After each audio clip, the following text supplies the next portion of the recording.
thank you. Like, just thank you, Lisa Leslie. Thank you, Lisa Leslie. I cannot stress this enough. Thank you. There is somebody with sense. There is actually somebody with some sense. Lisa Leslie's recent comments on Caitlin Clark were maybe the most welcome change in human history, if you can record that type of thing. After a year of the media and former and present WNBA players blasting the Caitlin Clark cash machine, Lisa's comments successfully cleared up all of the misunderstandings and made them all look foolish. When it comes to WNBA legends, Lisa is the best ally. She is one of the most famous people in women's basketball, the OG of OGs, and the one who dunked. Any women's basketball Mount Rushmore that is being built features Lisa's face.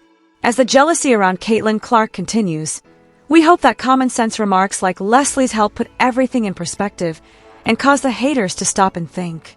If there's one thing we've learned, it's that the more Caitlin accomplishes and contributes to the league, the more they gripe. Let's discuss what she said, since you can silence any haters by using her precise words. But first, like this video. Every like is worth one tissue to the haters. No secret that the Indiana Fever are by far the most popular team in the WNBA, and I'm so glad that we're finally just, I don't know if admitting it is the right word, but they're finally acting on it. And you guys, I'm happy that they're acting on it, because this news is not only just good for the Indiana Fever and Indiana Fever fans, it is good for the entire WNBA. They'll need them, so do what you're supposed to do. I understand, but why is Lisa speaking up now? This is because Caitlin is breaking records without ever performing. The detractors are acting as if she is undeserving once more. It's the worst-kept secret in sports. Caitlin Clark is the most popular player in WNBA history and maybe the most well-known and talked-about female athlete in America. For a while, she is generating hitherto unheard-of levels of economic effect and publicity. Do you require proof? Last year, during her rookie season, Caitlin Clark and the Indiana Fever broke every record. With almost 300,000 fans in 2024, the WNBA achieved a single-season attendance record, a remarkable plus 319% increase over the year before. Attendance increased significantly for all of the league's teams. There were 154 sellouts in the league, more than 3 times as many as there were in 2023-45. The TV website got viral as well. 2024 was the most watched season ever, and the 7 most watched WNBA games in ESPN history all happened last year. Caitlin Clark's fever was prevalent among them. The WNBA reached a record-breaking 54 million viewers in 2024. As though that weren't enough, she maintained her famous status during the off-season. Less than an hour after the Fever revealed a preseason exhibition game in Iowa, the location of Caitlin's old college stomping area, fans quickly purchased 15,000 tickets. A preseason game sold out the arena. The Caitlin Clark effect can be seen in that instance. All WNBA players need to be celebrating this moment because of the greater visibility and opportunities that women are experiencing. Think about it. The WNBA has historically been seen by the NBA as a charitable endeavor that loses money. But thanks to Caitlin, they now have a chance for a better future where players get paid more and the league thrives. However, instead of rejoicing, we have seen jealousy. The claws keep coming out. Despite the fact that many players try to be diplomatic, jealousy still finds a way to come through. Some openly try to minimize her impact by saying she was the driving force for the league's success. This also holds true for the media and supporters. And I understand, to be honest. If you're another player, you could find it annoying because everyone wants to talk about Caitlin, especially reporters. The reason why we watching women's basketball is not just because of one person, it's because of me too, and I want y'all to... It must irritate you to be asked about her at every interview. But what do you know? Tearing Caitlin down or acting grumpy is not the solution. It's just the structure of the way media plays out race. I'm going to be very honest. The idea is to take advantage of the attention she's receiving and give those new admirers a reason to learn who you are. All of this is hurting the league's image, which has traditionally needed a transcendent player to draw in casual spectators and make the sport a popular, must-watch TV show. Keep in mind that around 19 million people watched Caitlin's NCAA championship game. The WNBA has never seen a female athlete come with such fanfare. She was a one-woman show at Iowa, scoring 40-point masterpieces during March Madness.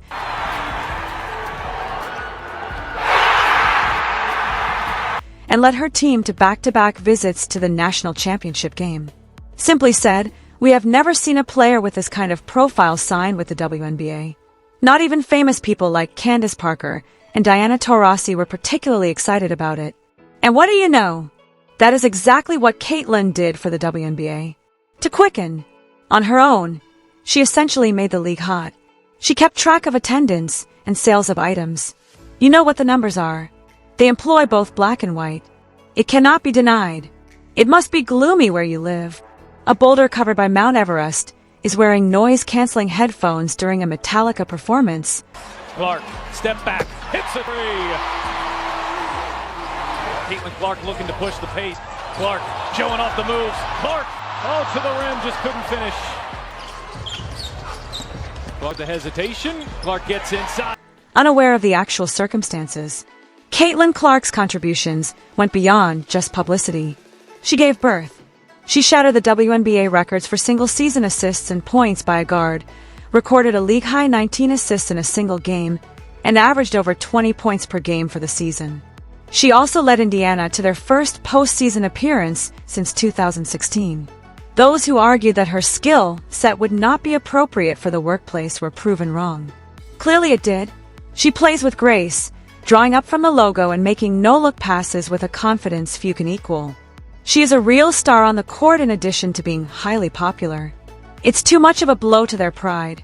Despite their talent, they have never received the same level of public attention as Caitlin, which is unfair.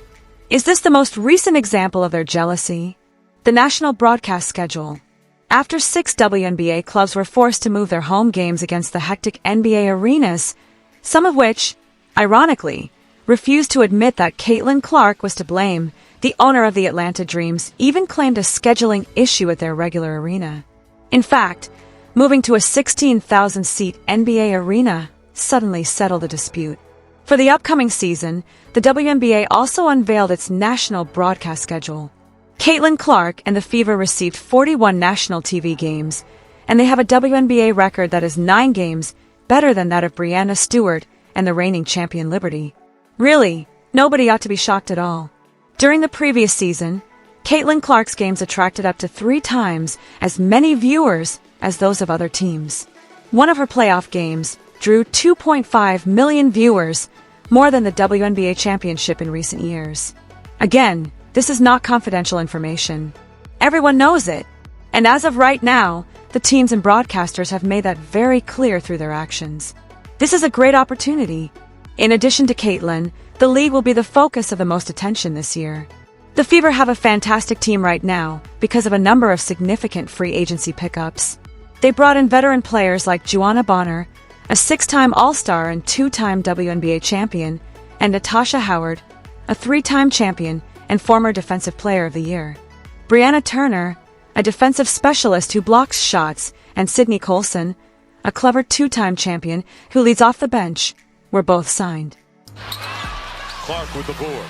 Diana Taurasi has 48 triples coming into the game. Logo! Dealing for Sophie Cunningham, a sharpshooter known for her ferocity and haughtiness, was possibly the most audacious move. In a nutshell, Indiana is serious business. They went from rebuilding to what on paper looks to be a contender in an instant.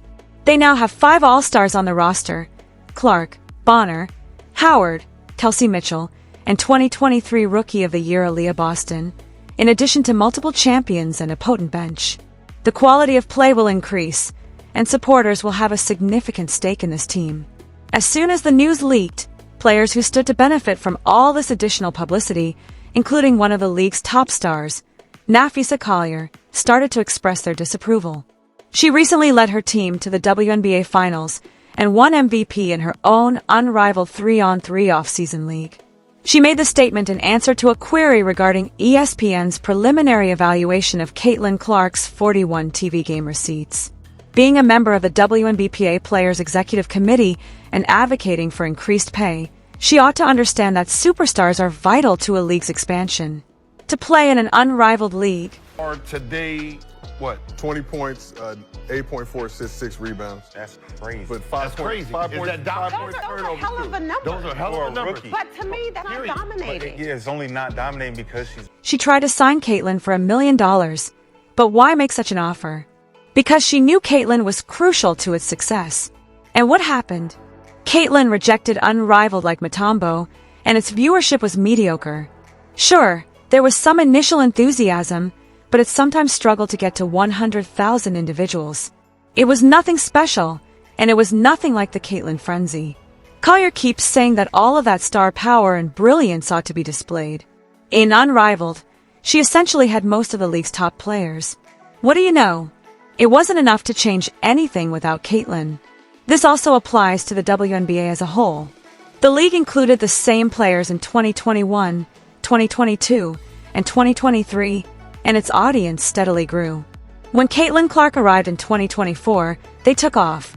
The WNBA as a whole gains from it. Such star power on those teams, it's really no surprise they're top the list for the most games available for you to check out on a national scale. The Fever, they lead the league with 41 games here, followed by the Aces 33, the champion Liberty at 30. The broadcast schedule is provided. ABC, NBA TV, Prime Video, CBS, and ESPN are the first, second, and third. Players have been demanding what they call fair pay, as you can see. They are currently paid very little. The fact that many WNBA players make less money than the assistant manager at your local Costco seems absurd for a professional athlete. But thus far, there hasn't been enough income or profitability to make more payments. Despite years of financial losses, the league is about to turn around. The players will soon be negotiating a new CBA in the goal of obtaining greater remuneration. They have already made hints that they may attack if they don't receive what they want. At the very least, they should understand that now that they are being scrutinized so closely, it is time for them to take the initiative, show off their skills, put on a show. I think it's two things. I mean, obviously people want to watch Caitlyn play, and so you have to put the people on TV that people want to see. But at the same time, like, there's stars all over the league, and you want good basketball. Well, obviously Indiana, especially like with their free agents, they're gonna be a great team. But not have the defending champs on TV more, I think it's kind of crazy. And make this WNBA season the best in history. Attract new fans, enthrall current ones, and motivate them to pursue more. You don't complain about fairness, you get those higher salaries by making the pie bigger. But just as some people want higher pay without yet earning the money, others want more national TV games without becoming as well known as Caitlyn. Does it appear to be a trend? Alright, enough with the rant. Let's go back to Lisa Leslie before I blow your mind. Lisa was questioned about Caitlyn Clark's more demanding TV schedule during a recent appearance with USA Today. Anyone who asks Caitlyn Clark a serious question should pause, rewind, memorize, and repeat her superb response. Every player, in my opinion, may witness it for themselves. But a lot of people refuse to accept it. They would rather block their noses and stamp their feet while Caitlyn brings home the bacon for everyone. I think we have to understand that when one player eats, we all eat. Bingo. With the tide, all boats rise. I think it's all about money, marketing, and we cannot deny what Caitlyn Clark has done for the women's game. I'm not going to act like it's something that we don't see. She's had a huge effect called the Caitlyn Clark effect. Yes, have we ever? The athletes' lives and women's basketball will be impacted for a long time by Caitlyn's predicament. This has previously occurred in sports. The appearance of a transcendent superstar elevates the league as a whole. Think about the NBA in the 1980s. Magic Johnson and Larry Bird kept the league alive by garnering a lot of attention. Obviously, like, that is so true. Every word of that statement is a fact. While Michael Jordan brought it global. Do you think that other players complained about Magic or Jordan getting too much attention at the time? If they did, they seem foolish now. Those celebs were bringing in more money and attracting new fans. The WNBA is living that moment right now with Caitlyn. She is bringing them more money on her own, even though she only makes about $76,000 from the league she is supporting. Is the recent $2.2 billion media rights deal with the WNBA a coincidence? Please. Caitlyn's insanely high number of views and the attention she garnered are primarily to blame. The Minnesota Lynx coach, Cheryl Reeve, has publicly admitted that Caitlyn's participation was essential to the league receiving that kind of windfall. Some of these folks are out here complaining about the chef. I love that. I love that she's not the player who's like, it's all about her. It's not. She's giving love and homage to those of us that have come before her. She shares the wealth with her teammates, and she doesn't have to do that. So I just don't, again, I don't know what the big deal is about the fact that Caitlyn is getting a lot of love. She deserves that, and she's helped change this game just as a lot of other players. Despite the fact that Caitlyn made the huge, delicious pie they are going to cut. Last but not least, Lisa brought up what I think is a primary cause of Caitlin Clark's followers' ire toward the haters. Some players' lack of appreciation. Although Caitlyn is fully aware that she is the straw stirring the pot, she has never tried to claim credit for herself. Instead, she has always shown thanks to the players who are currently competing, as well as the legends who came before her. She does it because it's ethically right, even if it's not necessary. She has actually been very courteous in spite of all the attention. For instance, Caitlyn received an invitation from the NBA to participate in their All-Star Weekend 3-point competition. On a large stage, she would undoubtedly steal the show. But she refused. Why? She would prefer to wait her debut appearance in a 3-point contest for the WNBA's All-Star Weekend on her home court in Indianapolis. She didn't want to be an NBA sideshow or overshadow her own league celebration. Instead, she wanted to elevate the WNBA's platform. That's hardly something you can respect, is it? Even as her legend grows, she continues to care more about the game than the celebrity. But many of her teammates just don't return the favor. They think Caitlyn's involvement with the league is coming to an end. Indeed, Caitlyn is being supported by Lisa Leslie, a strong voice. Caitlyn has also been supported by another great, Cheryl Miller. NBA greats like LeBron James and Charles Barkley have also called attention to the foolishness and small-minded jealousy. Literally, they just can't. They just can't not even wrap head around. They can't just accept, okay, this person is more popular than me. Or this person is more popular than the player that we want to push. But even still, that's okay. Caitlyn's new teammate Sophie Cunningham was one of her strongest advocates even before she moved to Indiana. Sophie praised Caitlyn as a once-in-a-lifetime talent and immediately referred to her as the WNBA's face. She has, fundamentally changed our approach in the most advantageous way possible. Sydney Carlson, a proud member of the WNBA's old generation, also recognized Caitlyn's impact.